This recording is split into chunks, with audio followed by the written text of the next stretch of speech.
দেরি কেন তোমার? মহারাজ বাজারে গিয়েছিলাম, গিন্নির পটল খাবার শখ জেগেছে, কিন্তু বাজার জুড়ে দেখি পটল নেই। কি? এটা তো পটলের সময় মহারাজ, এখন পটল খুঁজতে যদি পটল তোলবার মতো অবস্থা হয় তাহলে কি করি বলুন তো?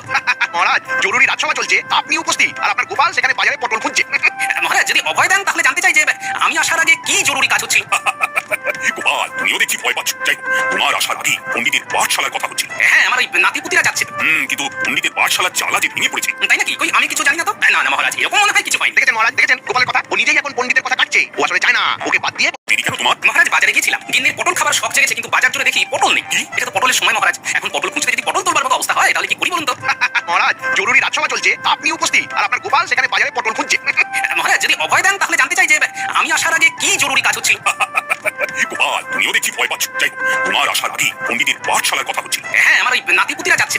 কিন্তু পণ্ডিতের পাঠশালার চালা যে ভেঙে পড়েছে। তাই নাকি? কই আমি কিছু জানি না তো। না না মহারাজ, এরকম মনে হয় কিছু হয়নি। দেখেছেন মহারাজ, দেখেছেন গোপালের কথা, ও নিজেই এখন পণ্ডিতের কথা কাটছে, ও আসলে চায় না, ওকে বাদ দিয়ে।